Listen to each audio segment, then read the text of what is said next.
We love our first home, as well, someone has to. It's a nasty, derelict house, and let's just say the honeymoon period was short-lived. Along with the rest of the house, the bathroom was shocking. But we're dreaming of giving it a glow up. It's in a real state, but we're up for the challenge of building our dream home on a tiny budget. Wish me luck. Big league. Big league! It's going to test us to our limits. From start to finish time lapse, let's turn this abandoned bathroom into something amazing.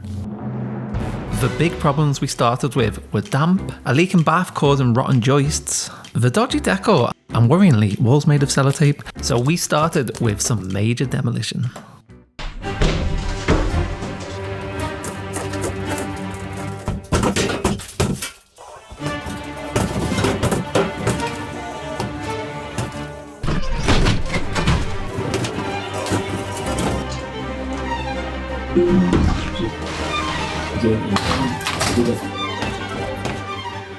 Some quite nasty looking mould, so I'm not going to keep my mask off for very long. Seal your baths, people, that's all I've got to say.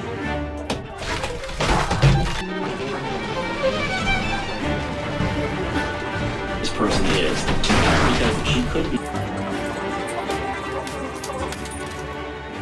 So our first of many skeletons in the closet, black mould, had been removed. Removing the walls meant we could potentially play with the size and layout of this quite small main And a bathroom. massive water tank area here. Our idea is to bring this bathroom all the way out to about here and have a hallway to the back bedroom, making it a lot more decent size.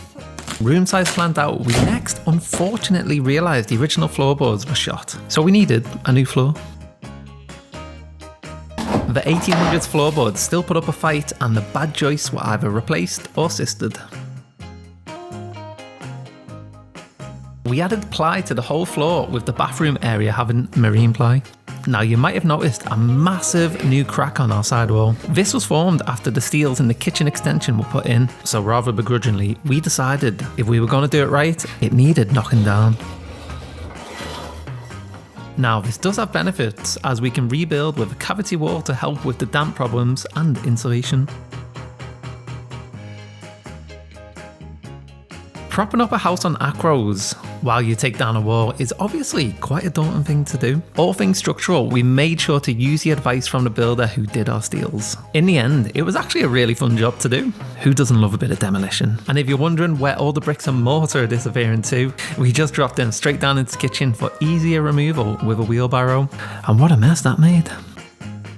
And with that, all the demolition was done and the cavity wall was rebuilt. It's going to be an epic start to finish transformation today, so make sure if you're enjoying this video to hit like and subscribe to follow the rest of our epic renovation. Hi folks. So today I'm back in this back bedroom and I'm finally doing the last of the studs.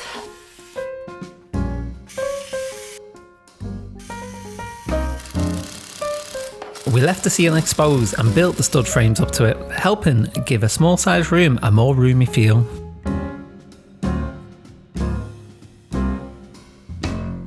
We'll add every tool and product used in the description with a link, but any questions on materials and products, do pop them in the comments.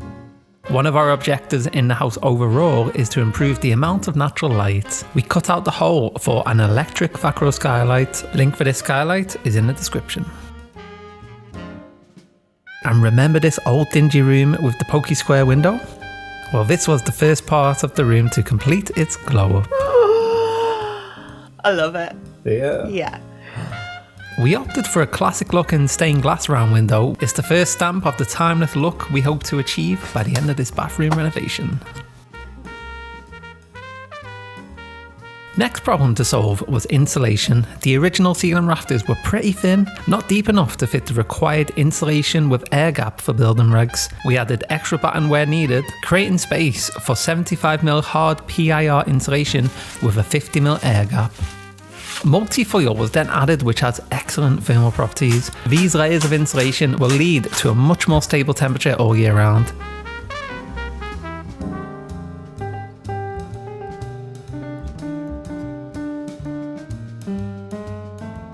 Plasterboarding was next. We tried screwing straight through the foil, but realised it was churning up the multi-foil, so we added extra batten before trying again.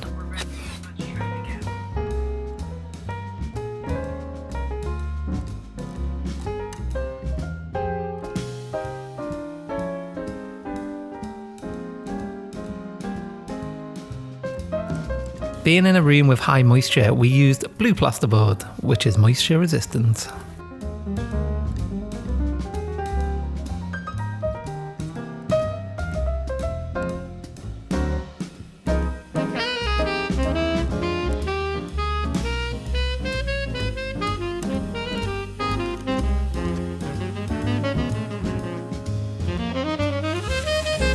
We had one more stud wall left to knock up, and Paloma being Paloma, she was wanting to add an extra feature to this wall. Can you guess what it is? Talk me through your masterpiece. It's not completely finished, but we will have a toilet here. Above the toilet we will have a little hidden storage in the panel that goes and opens this way. It'll be a push fix. Nice.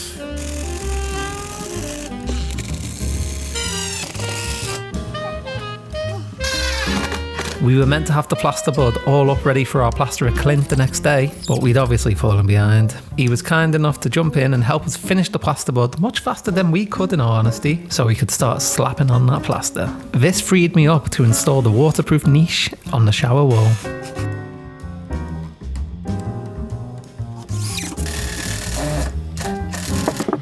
Right, next job.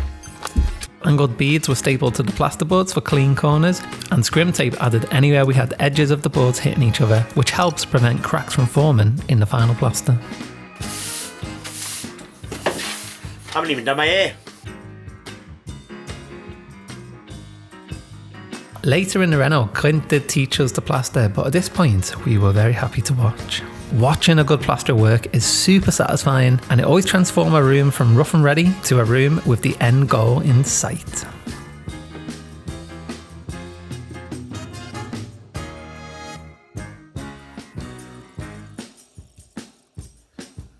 So, what have we got? We got plastered wall! We were in the depth of winter here, and we were so far behind. We took to working late into most evenings. Next up was adding the Schluter Curdy boards, which were part of an overall wet room waterproofing system from Schluter. There was a lot dependent on this, as if we got the waterproofing wrong, it could be a huge mistake further down the line if the bathroom leaked, especially onto the brand new kitchen extension we were making below. Exciting things were happening. We were helping with the plumbing for the towel radiator and installing the shower drain. Yeah, I know, shower drains were fun at this point. Is that the copper pipe poking through there? How fun? Fun. You feeling drained yet? Speaking of drains, early in the year, we had to move our sewer drains further into the garden for our side extension. We left them unconnected and may have just remembered that this was an extra job we needed to get done.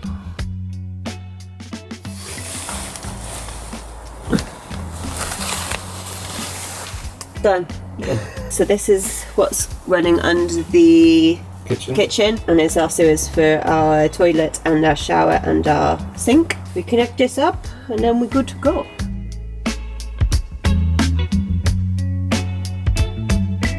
Next up in the waterproofing was the shower tray. This has a pitch to it so the water travels towards the drain. It comes oversized, so needs cutting and a bit of intricate work to fit snugly around the actual drain.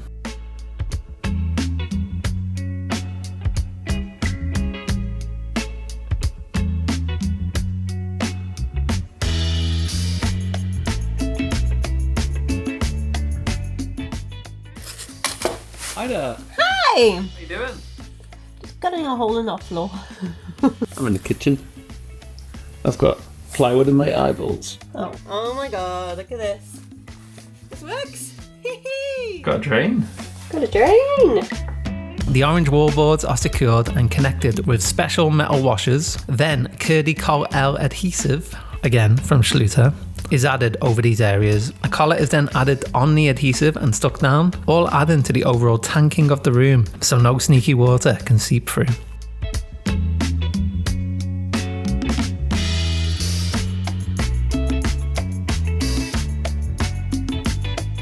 The The same process is added to the niche and all corners where the Schluter boards are in use.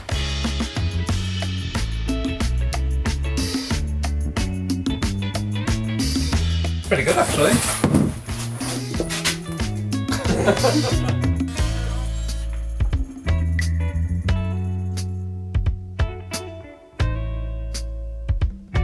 When working the boards onto blockwork, you don't use the metal washers, but dot and dab adhesive to stick them to the wall with special anchors hammered into the blockwork. So we've lived in this renovation from very early on, and that's come with a lot of its own challenges. The electrics in the house were ancient and needed upgrading, so early on we got to changing this. It's meant all of the house apart from the bedroom and office have not had power this whole time. Even the workshop we built doesn't have power yet, but we've had a trick up our sleeves. The Jackery Explorer 2000 V2 has been a most reliable friend on the job site. No offence to all you flaky tradies out there. The workshop needs juice for our arsenal of power tools, and this bad boy delivers an impressive 2042 watt-hour capacity and 2200 watt output. In simple terms, it has a lot of power, and with 2 AC outlets, 1 USB-A and 2 USB-C ports, you can charge and use multiple devices at the same time. Even better is that we've now linked it with the Jackery Solar Saga 100 watt solar panel, and now generate free electricity. It's light, portable, and going to be a great tool for our newly converted camper van for off-grid adventures. Jackery has also teamed up with Green Spark, and for every £100 spent, they are funding the planting of 1 mango tree in Kenya, helping restore vital coastal ecosystems and empower local communities. So check it out now, link is in the description below. Back in the bathroom, we had let the plaster completely dry, and it was time to prime these 2 plastered surfaces. Things were heating up and we were adding the underfloor heating boards.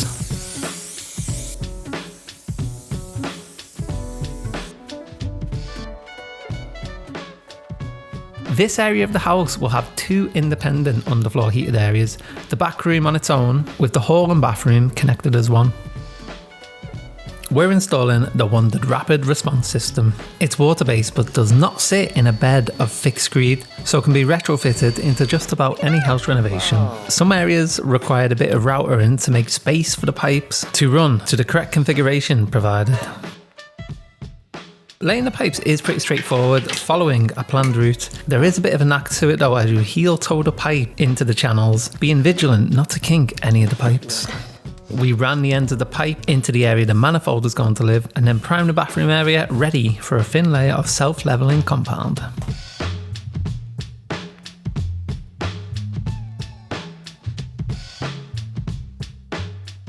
Now the floor was level, we added detraumating, a decoupling layer between the underfloor heating and our final floor.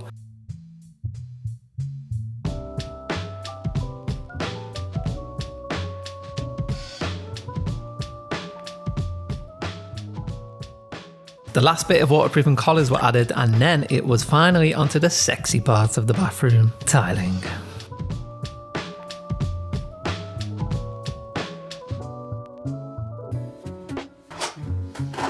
I'm not actually gripping these right now. Just when you thought we were on a roll, our amateur started to show again. We had chosen these hexagon tiles with dot insert. Deciding on the correct positioning was another late night headache full of decision fatigue. The next morning we are up and committing to our layout with no real idea whether it would actually work, but hope, lots of blind hope. Again, all the products we are choosing here are in the description, and for cutting the tiles, we purchased a wet tile cutter from Screwfix. It was on the cheaper end, but it worked really well.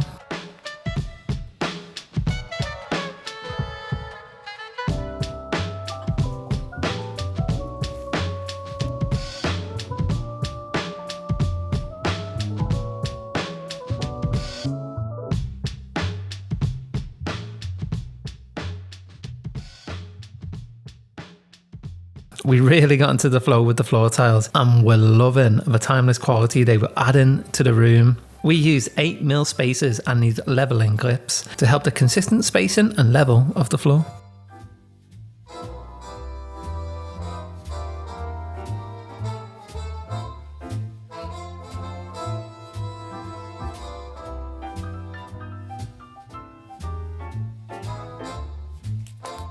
After knocking the spaces, it was on to cleaning and sealing the tiles ready for grouting. Marble is porous, so this is a very important step to keep them looking good long term, along with an extra couple of sealing layers after the grouting.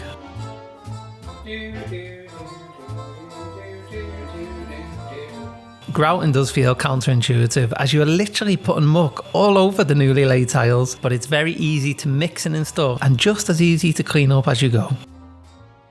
We decided to do the door wall and shower wall in green Verdi Marl honed marble with white Alpina honed marble for the window wall. All the floor and wall tiles are from Mandarin stone. We absolutely love the look of the Metro tiles, but again, being our first tiling job, we were being bold choosing these over larger format tiles as we had hundreds of tiles to seamlessly install.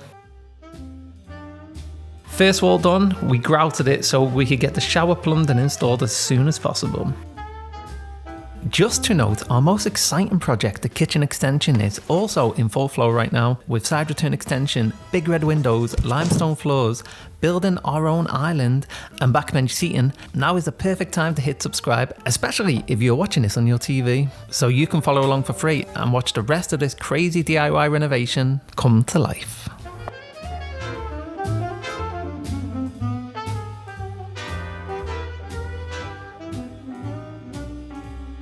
As hard as you try, it's a time-intensive job. Making adhesive mixes, troweling, back buttering and securing them neatly. So you just have to persevere and keep adding those tiles one by one. Seeing it all take shape though felt magical, and there is so much more character in real stone with all the quirks and impurities and veins and different colour variations. We just fell in love with the ambience it was creating. The niche took a little bit of extra calculation, with the Metro tiles being a bit too slim to cover the whole niche, so we manually cut some slim fingers onto the outer edge.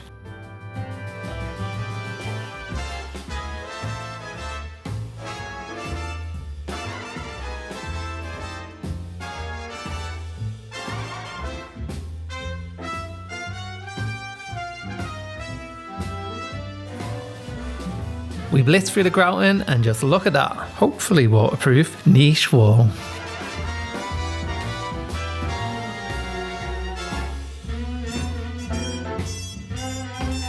The grouting can leave a haze even after cleaning, so requires a few extra rounds of cleaning just to polish it up.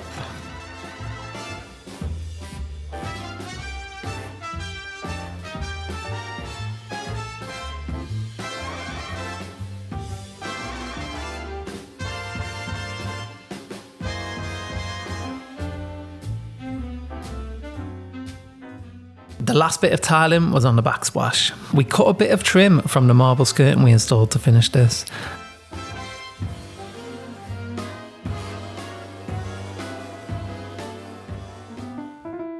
Not ones to like pure white walls, we warmed them up. We went for schoolhouse white from Farrow & Ball, colour matched at B&Q.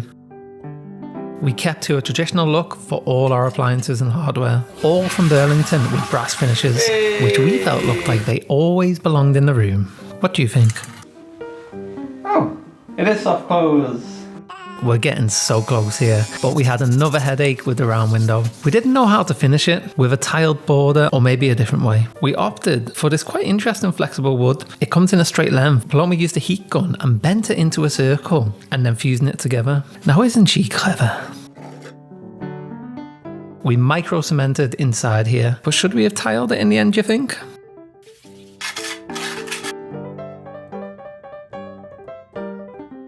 Only 3 jobs left. We tackled the hidden storage. We stained some shelves and primed the doors.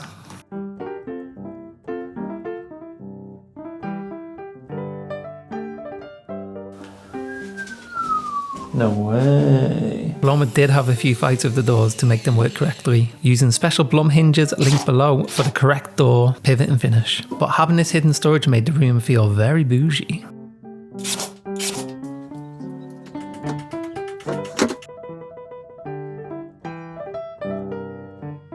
Just look at that glow from the skylight. Applying silicone on all corners and edges was the penultimate job, and also the final layer of waterproofing the room.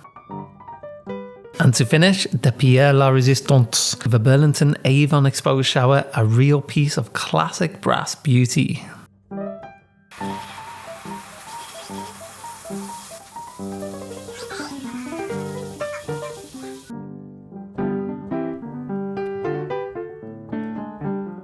With this installed and tested, we were finished. What a journey it's been. Do you remember what it actually looked like to start with?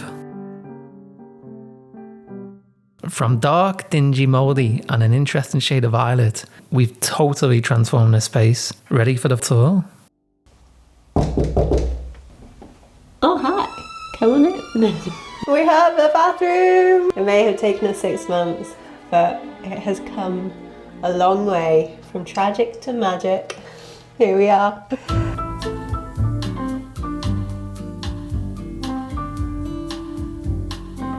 I'm absolutely in love, and it has been a labour of love. We have the most amazing Burlington range. I'm pretty sure this is the Burlington Guild washstand with the Burlington Guild closed couple toilet. We went for all our hardware in gold just to spice things up a little bit. And so one of the big problems in our last bathroom, or this bathroom before we did it, was that there wasn't any space to move around, so we've extended the space. Built-in hidden storage in the panels for all our extra little bits and bobs. Ta-da! I think one of the main things in such a small bathroom was to make sure that we weren't cluttering it with a load of things. Being able to have them in these panels means they're out of sight, out of mind, and you can just enjoy your bathroom experience. One of my favourite features, the Pookie lights. Show you them when they're on. Just such a beautiful ambience. We really splashed out on those ones, but the marble just really goes with everything, and I'm actually really glad we did. One of the most bougie parts of this entire thing is our marble skirting in the Alpina. So all the tiles are from Mandarin Stone. We absolutely love their range, and when we saw these skirted, we knew it was just gonna have to be. So over the top, but I love it. Next up, the shower of your dreams.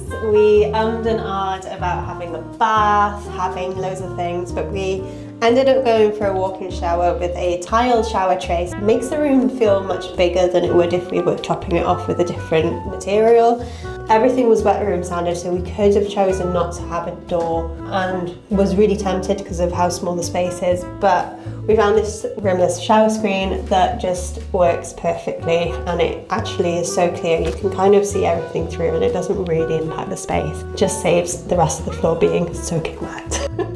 Incredible shower. We have quite low water pressure in this house, but somehow the shower manages to pump it up. I don't know how, but we're really pleased with it, and it is worth the money. If you are looking for a Burlington range, we would highly recommend Drench. They do all the Burlington stuff. Even if it's not on the website, you can ask them and they can order it in. A lot cheaper than it is on the Burlington website, so do check them out.